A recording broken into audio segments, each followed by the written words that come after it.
Hero bakunzi ba Bonheur Abayo official, ese mumeze neza, ese mumeze mute? Ndizera ko mwese mukomeye aho muri mu bice bigiye bitandukanye by'isi, aho mukomeje kuba mukurikiranira Bonheur Abayo official. Uyu munsi n'ubundi tugarutse muri sport update. Murabizi neza ko mbatamo amakuru agezweho muri sport. Uyu munsi rero none mbazaniye ekipe y'umwaka, ni sezo y'umwaka wa 2023-2024 English Premier League.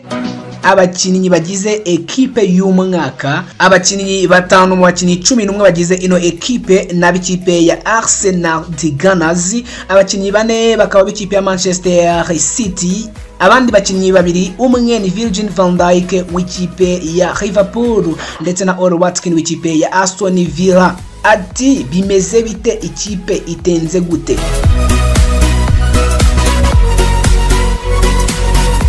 Erling Braut Haaland ku nimero 9 mu ikipe y'umwaka English Premier League umwaka wa 2023-2024. Uyu ni umusore utowe inshuro zigera kuri ebyiri. Twibuka neza ko ari nawe wari ufite Golden Boot winner y'umwaka ushize. Ni umusore wasoze sezo isize y'umwaka wa 2023-2024 n'ibitego 20 byose na 7 wakoze record breaking zigiye zitandukanye. Akari mpamvu rero yabonetse muri ekipe y'umwaka sezo ya 2023-2024. Uwo ni uwa mbere w'ikipe ya Manchester City.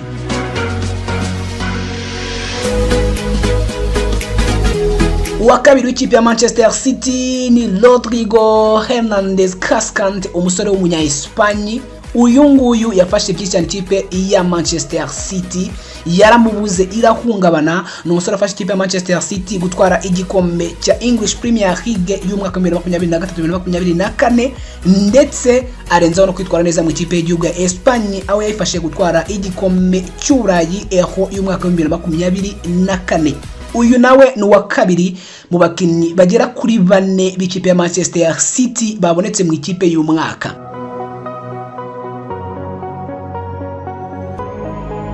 Umukinnyi wa gatatu mu ikipe ya Manchester City wabonetse mu ikipe y'umwaka bamwita Phil Walter Foden. Uyu ni umusore wanabaye umukinnyi w'umwaka muri rusange. Uyu musore rero yaje mu ikipe y'umwaka sezo y'2023-2024 nyuma yo gutsinda ibitego 19. Ni umusore wafashije ikipe ya Manchester City gutwara igikombe cya English Premier League kiriya sezo 2023-2024 yitwara neza cyane, ndetse ari nawe wayingayingaga Erling Braut Haaland mu bitego. Ni umusore wafashe ikipe y'igihugu y'Ubwongereza kwitwara neza bakagera finali bakuwemo n'ikipe ya Espanye. Ni umusore witwaye neza cyane muri ya mwaka, ntabwo bitunguranye ko yaza muri ekipe y'umwaka w'2023-2024 ya English Premier League. Uyu ni umusore wa gatatu mu bakinnyi bagera kuri 4 baje muri ekipe b'ikipe ya Manchester City, ndetse we arenzaho kuba umukinnyi mwiza wa sezo, novuga sezo yose muri rusange English Premier League. Umukinnyi wayo mwiza w'umwaka wa 2023-2024 ni Phil Foden.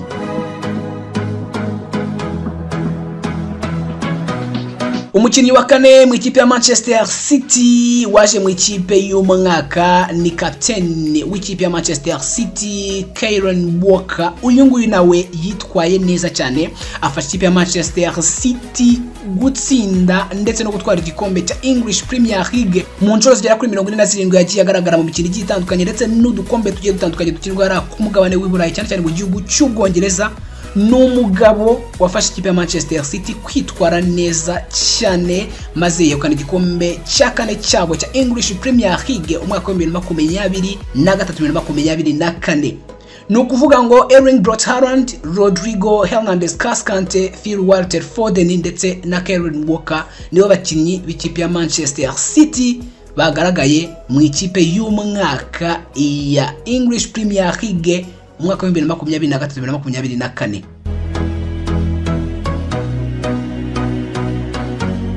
Arsenal ifitemo abakinnyi bagera kuri 5, niyo kipe ifitemo abakinnyi benshi cyane. Turatangira ku muzamu wayo bamwita David Raya, umusore w'umunya Espanye umuhanga cyane.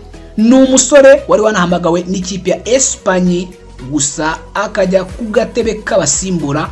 Ni umusore afashe ikipe ya Arsenal guhangana kwitwara neza. Uyu musore rero akaba yaje muri line-up y'abakinnyi 11 bagize ekipe y'umwaka wa 2023-2024 sezo yose muri English Premier League. David Raya uyu ni umusore yakoze clean sheet nyinshi cyane kuko yakoze clean sheet zigera kuri 11 yinjizwa ibitego 29 gusa, akaba nawe wahawe Golden Gloves. Uyu mugardiye nawe niwe mugardiye w'umwaka muri English Premier League, niwe mugardiye waje muri ekipe y'umwaka sezo 2023-2024 muri English Premier League. Uwo ni uwa mbere mu ikipe ya Arsenal de Gunners.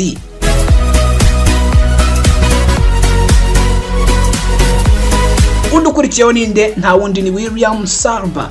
Uyu musore nawe ni umusore wakoze byinshi cyane afasha ikipe ya Arsenal kwitwara neza. Ni umwe mu basore b'ikipe ya Arsenal bakinye imikino hafi ya yose, iminota hafi ya yose ikipe ya Arsenal de Gunners yakinnye. Uyu rero ni umusore umuhanga cyane, umusore uzi kugarira, umusore uzi kukontrola umutima wa defense.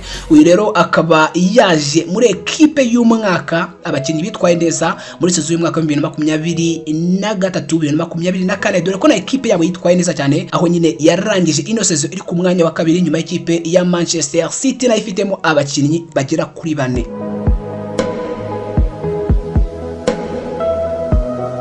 Uwa gatatu mu ikipe ya Arsenal de Gunners wagize gutya akaza mu ikipe y'umwaka sezo ishize, uyu bamwita Gabriel Magalhaes.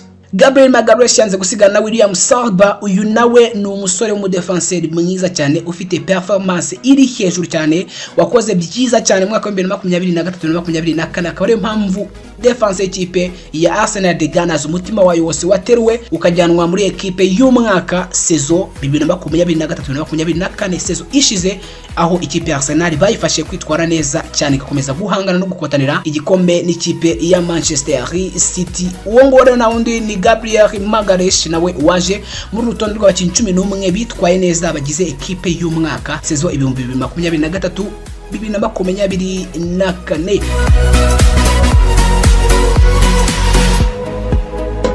Undi utatunguranye nawe waje ku rutonde bamwita Martin Odegaard, captain w'ikipe ya Arsenal de Gunners. Uyu nguyu ni umusore uje mu bwa kabiri, no kuba kwaje mu ekipe y'umwaka English Premier League inshuro zigera kuri 2 zikurikiranya. Ni umusore n'ubundi waragaragaye muri ekipe y'umwaka 2022-2023. Uyu musore n'ubundi yagarutse muri rutonde rw'abakinnyi bitwaye neza muri sezo y'umwaka 2023-2024, captain w'ikipe ya Arsenal de Gunners, umusore w'imyaka 25 gusa. Uyu nguyu yatanze amahirwe menshi cyane, yavuye mu ibitego, yatanze imipira imwe twita karuguterekera ku isahani gusa, imwe twita imishongi. Ni umusore uzi kwitanga cyane, ni umusore uri kuri amashoti hagati mu kibuga, ni umusore wafashe ikipe ya Arsenal de Gunners kwitwara neza. Ntibyatunguye benshi kumubona ku rutonde rurerure rw'abakinnyi bitwaye neza muri uyu umwaka ushize, cyane cyane 11 bagize ekipe y'umwaka sezo 2023-2024.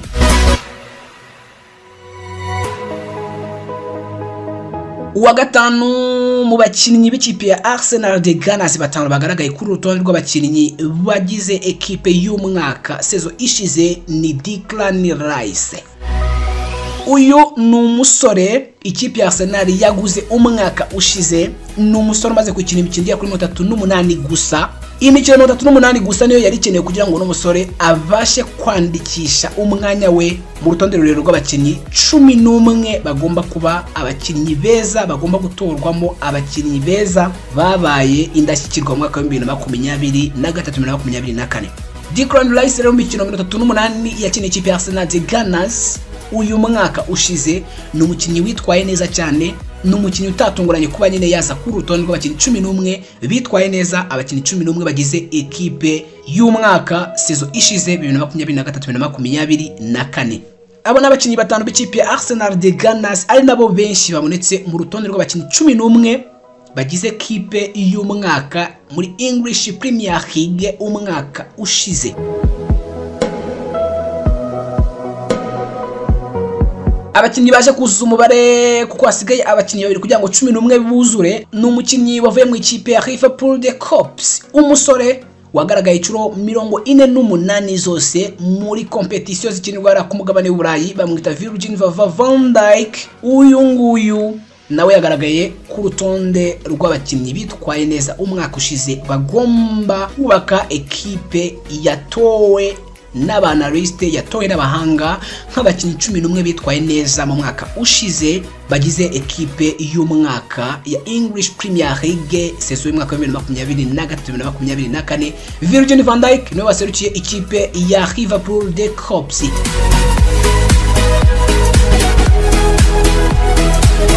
Naho ikipe ya Aston Villa iserukirwa n'umugabo bita Ole Watkins, umusore w'umwongereza. Uyu mugabo w'ikipe Aston Villa yagize gutya serukira ikipe Aston Villa mu rutonde rw'abakinnyi 11 bitwaye neza bagize ikipe y'umwaka saison ishize. Ni umugabo wagize uruhare mu bitego 38 muri saison zigera kuri enye amaze i Villa Park kuri stade y'ikipe ya Aston Villa. Uyu rero ni umusore wanitwaye neza cyane mu gikombe cy'Uburayi hamwe n'ikipe y'igihugu y'Abongereza, dore ko yabashije kubambutsa ku gitego kizatsinze ku mukino bakinaga muri kimwe cya kabiri hamwe n'ikipe ya Netherlands bayikuramo kuri pasi nziza yarahawe n'umusore witwa Cole Palmer. N'umusore afasha ikipe ya Aston Villa kwitwara neza ndetse afasha n'ikipe y'igihugu y'Abongereza Free Lions, akaba ariyo mpamvu rero yaje ku mwanya wa 11 nk'umwe mu bakinnyi 11 bagize ekipe y'umwaka English Premier League saison ya 2023-2024.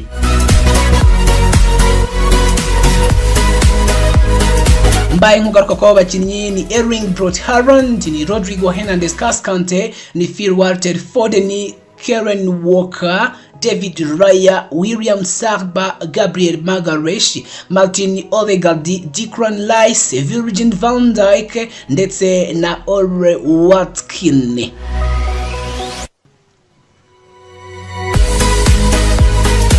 English Premier League yakoze urutonde rw'abakinnyi 11 bagomba gufatwa nka ekipe y'umwaka muri English Premier League 2023-2024 umwaka ushize.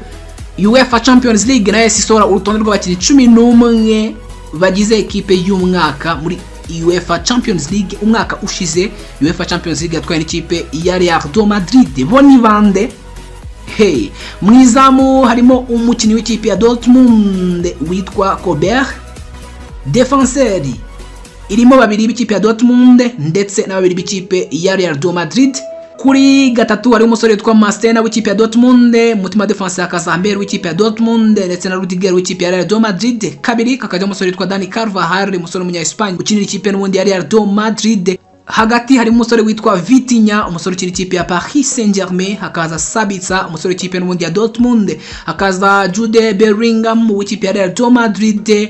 Kuri karindwi hakaza umusore witwa Phil Walter Foden w'ikipe ya Manchester City. Hanyuma ku 9 hakaza Ken w'ikipe n'ubundi ya Bayern Munich. Hanyuma kuri 11 hakaza umusore w'ikipe ya Real Madrid witwa Vinicius Junior. Abakinnyi bane b'ikipe ya Real Madrid baje muri ekipe ya UEFA Champions League. Abakinnyi bane n'ubundi kurane rw'ikipe ya Dortmund nabo nibo bagaragaye mu ikipe ya UEFA Champions League umwaka ushize. Ni Sabitzer, ni Hameri, ni Mastena ndetse n'uzamu Kobel. Kurane rwa Real Madrid ni Vinicius Junior, Jude Bellingham, Rudiger ndetse na Carvajal. Ikipe ya Manchester City yabonyemo umwe wenyine ni Phil Walter Foden ndetse n'ikipe ya Bayern ibonamo umwe wenyine ni Harry Kane. Naho ikipe ya Paris Saint-Germain nayo ibonamo umwe wenyine ni Vitinha, umusore w'umunya Portugal. Nuko bihagaze ku ruhande rwa ekipe y'umwaka 2023-2024 muri UEFA Champions League. Phil Walter Foden uyu niwe wabaye umukinnyi w'umwaka muri English Premier League 2023-2024 saison ishize. Ndiwe mukinnyi w'umwaka, niryo tara niyo nyenyeri muri English Premier League umwaka ushize. Uyu ni umusore w'ikipe ya Manchester City, ni umusore ukinira ikipe ya Free Lions wanifashishijwe mu mukino yakinnye muri Euro y'umwaka 2024. Ni umusore witwaye neza cyane mu ikipe ya Manchester City, dore ko yatsinze ibitego bigera kuri 19 byose, harimo hat-trick ebyiri. Imwe yatsinze ikipe ya Brentford, indi ikubita ikipe ya Aston Villa. Ni umusore ku myaka 24 ye muri Champions League ishize uno musore yabashije gutsinda ibitego 5 ndetse atanga na assist 3, ni ukuvuga ko yagize uruhare mu bitego bigera ku 8 byose, harimo na pass nziza cyane ya Bernardo Silva kuri Santiago Bernabeu baceka igitego ikipe ya Real Madrid. Uyu Phil Walter Foden ni umusore umaze kuba umukinnyi w'umwaka muto inshuro ebyiri zose, ni ukuvuga ko yabiherukaga mu mwaka wa 2022, ni imyaka 2 yikurikiranya yabaye umukinnyi muto w'umwaka muri English Premier League umwaka wa 2021 2022.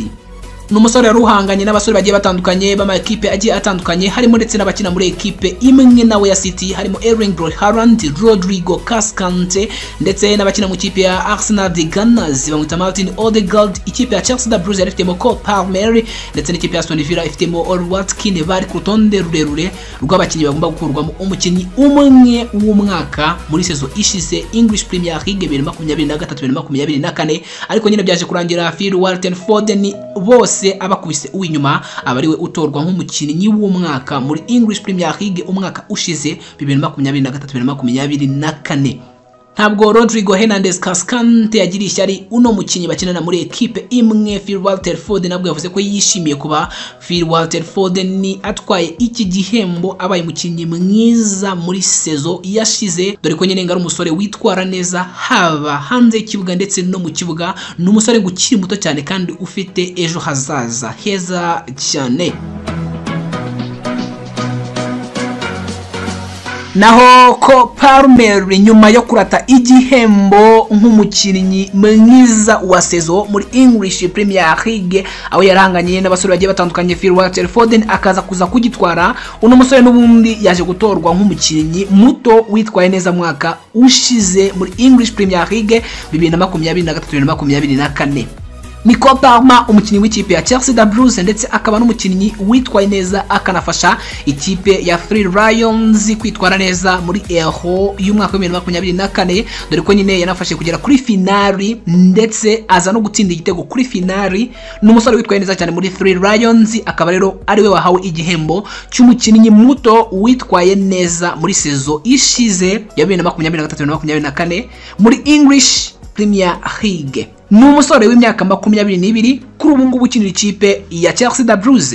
Muri sezo ishize uyu musore yatsinze ibitego 22, atanga assist 11 zose muri sezo ishize 2023-2024. Umukinnyi umwe rukumbi wamuhigaga ni Erling Haaland w'ikipe ya Manchester City. Iki gihembo rero Cole Palmer yagipapuye bagenzi be babana bakiri bato cyane, abenshi n'abongereza. Urutonde rwariho abakinnyi bagiye batandukanye nka Bukayo Saka w'ikipe ya Arsenal, Kobe Boateng Maino w'ikipe ya Manchester United ndetse na Alejandro Garnacho umusore ukomoka muri Argentine. Yari liste y'abakinnyi 4 bakuye mu bakinnyi benshi cyane babana nibo bahanganiraga iki gihembo cy'umwana muto cyane witwaye neza umwaka ushize. Cole Palmer rero yagitwaye Bukayo Saka, Kobe Boateng Maino, umusore witwa Alejandro Garnacho, bose yakibatwaye abari wenyine uba umukinnyi muto cyane witwaye neza muri sezo ishize 2023-2024 muri English Premier League.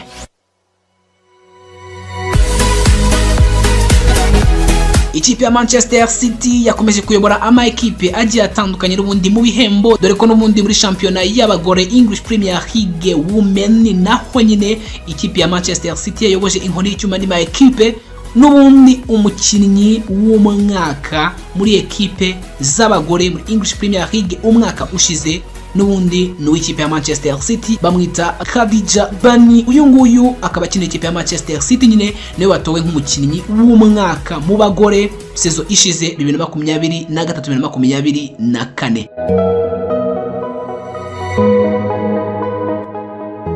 Naho uwahawe igihembo nk'umukinnyi muto cyane mu bagore witwaye neza cyane ni umukinnyi w'ikipe ya Tottenham Hotspur, umwana w'imyaka 21, ni umukobwa witwa Grace Clinton. Uyu nguyu niwe watsindiye igihembo cy'umukinnyi muto cyane witwaye neza muri sezo ishize mu bagore muri English Premier League.